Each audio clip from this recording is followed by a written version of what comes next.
Hi everybody, welcome to Digital Asset News. Today is Sunday, July 21st, 2024.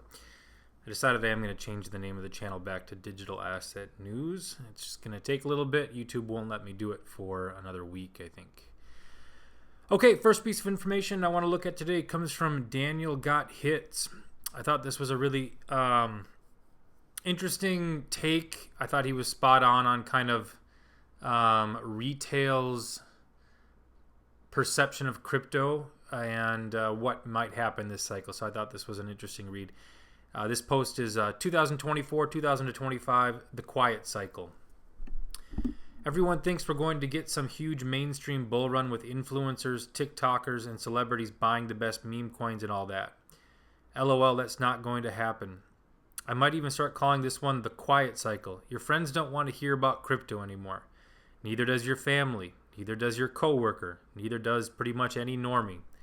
Everyone got burned last cycle. Effing burned last cycle. Luna, FTX buying the top of NFTs, buying the top of Dogecoin on SNL. People are just done with it.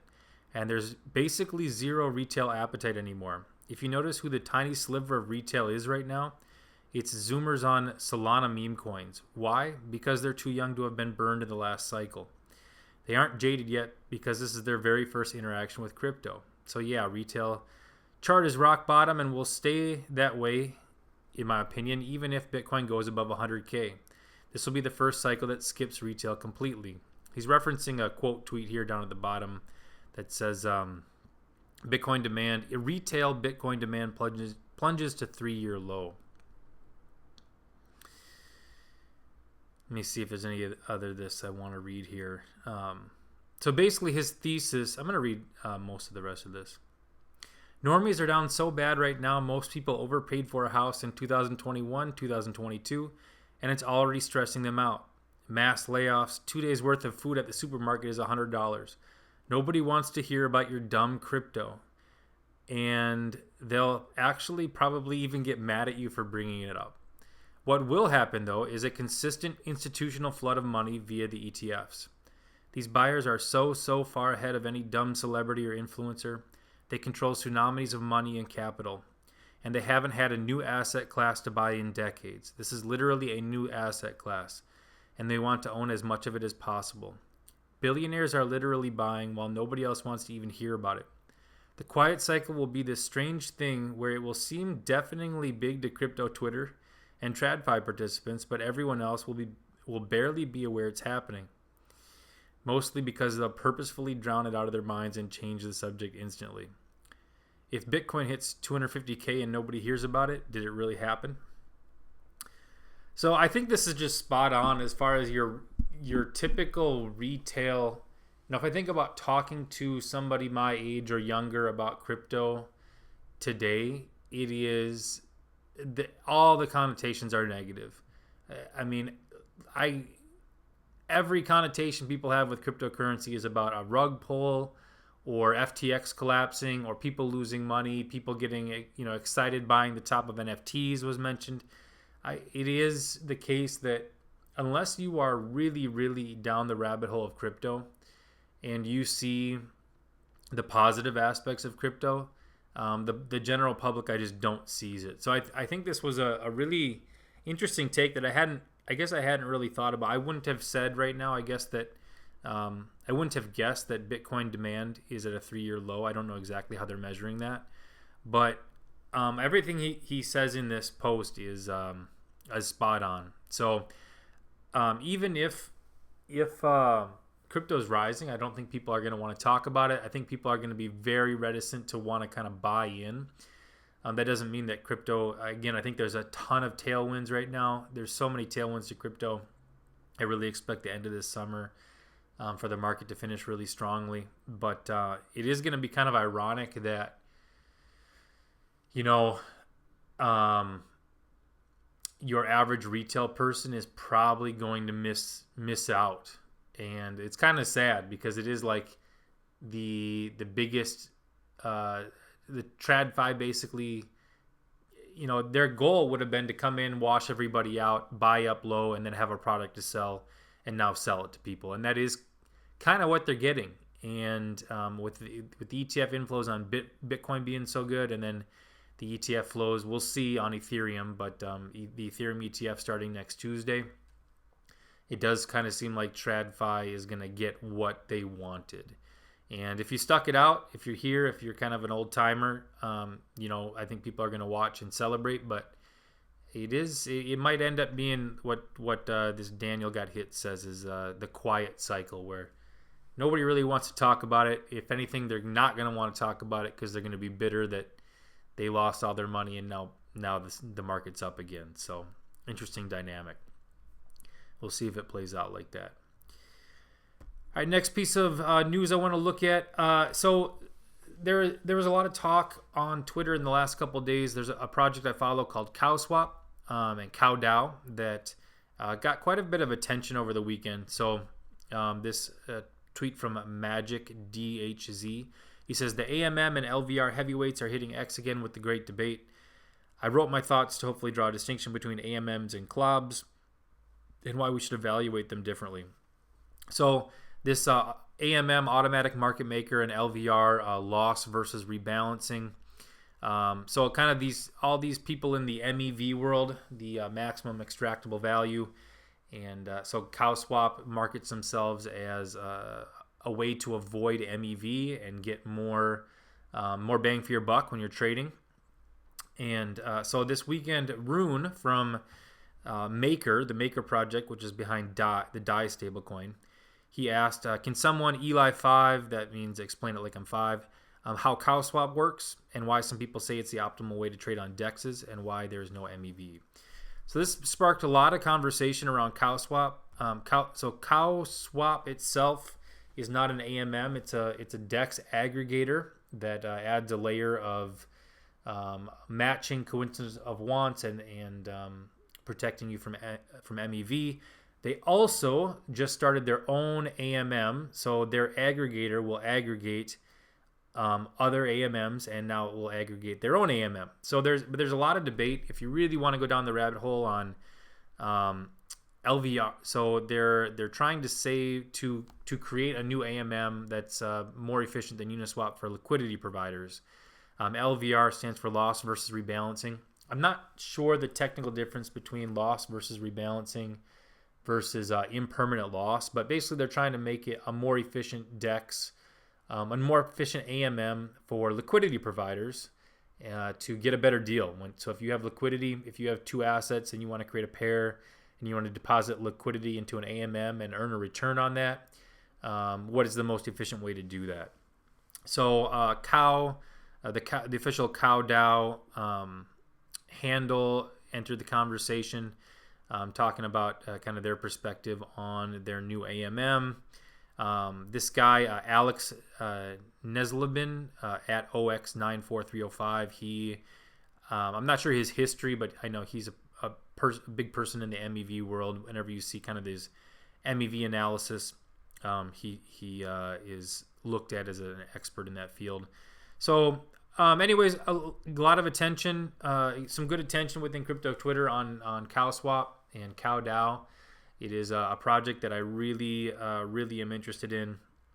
Again, I've kind of been there since the start. I got their initial airdrop, and I think that they are a potential challenger to Uniswap. Uniswap has the brand name, certainly, but at the end of the day, whatever gives, personally, I use it. Whatever gives you the best deal, you're going to want to use. But whatever gives the best, especially for big trades and for DAOs making swaps, whatever system gets the best deal is going to be used, and it's going to drive volume, and that's going to drive token price. So especially when the tokenomics are set in a way to do so. So again, project I'm really interested in, project I'm invested in, and got some good attention this weekend. So you can check out that conversation. If you're kind of interested in DeFi and DeFi tokens, and specifically DEX aggregator tokens, CoWDAO really is doing a lot of different things in that area right now.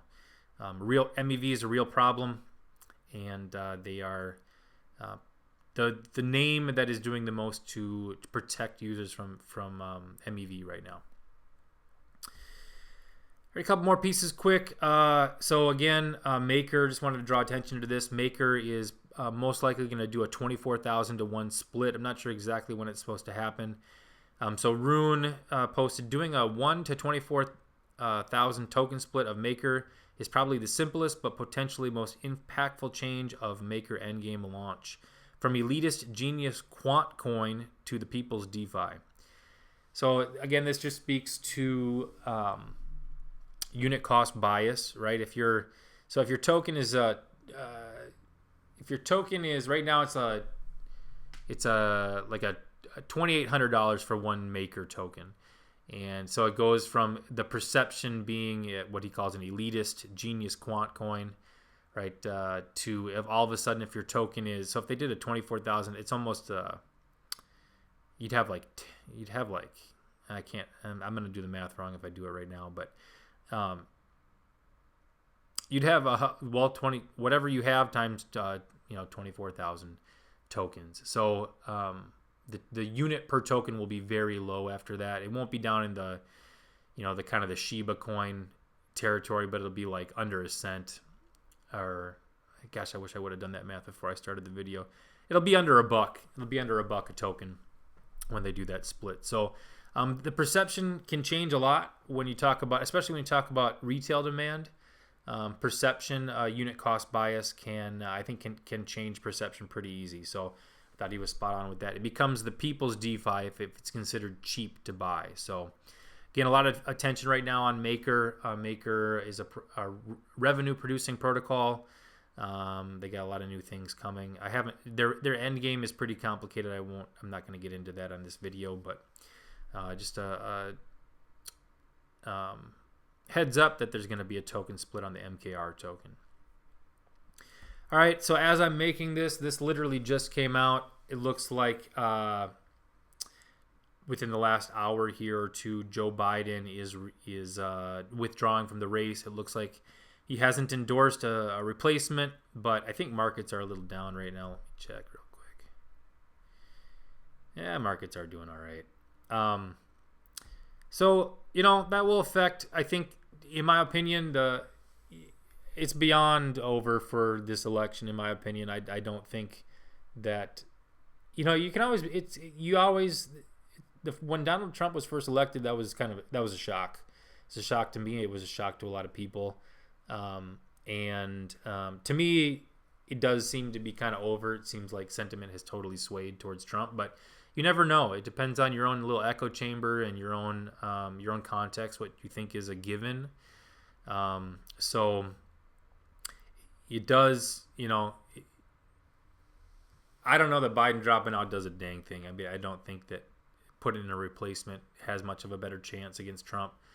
And obviously Trump is everything. All signs point to this new administration being pro-crypto if the Republicans win. So we'll see what markets do to this. I really think markets. I'd be interesting to see what Polymarket is such a new, a new crypto app in the sense of creating a prediction market. I would like to see what the election's at. I don't know off the top of my head, but Polymarket's a good example, a good read on what the country's thinking. The more people engage in prediction markets, the more accurate your results are going to be. But my guess would be it's heavily favored towards the Republicans right now anyways, which is good for crypto. So we'll see. The most interesting piece to me today on this news is just this take from Daniel got hits on the quiet cycle. Is this upcoming, if crypto like 3x's, right? If Ethereum is like goes up to 10K, is anybody going to care? Is anybody going to know? Is it even going to hit the news? Are people so done with it that they're just going to tune it out and mentally block it because it's so painful to have lost all your money in this market and then watch the market be up again and just be so cynical about it that they don't want to talk about it? I mean, it's possible that this is the quiet cycle in terms of your average Joe in a coffee shop or at a bar. And maybe TradFi got exactly what they wanted. They got a flush out, they got their ETF, and they got to buy it on the cheap and have a product to sell. And institutional buyers are the first buyers are buying it cheap. So maybe they got exactly what they wanted in this whole deal. So your average retail participant who gave up on it might have just, you know, had their penny squeezed out of them, and the big guys are getting them now. So, all right, that's it for today. If you like the video, you can like the video. I'm sorry, I'm screwing up how I say the end. If you liked the content, you can like the video, leave a comment below, or subscribe to the channel, and we'll see you next time.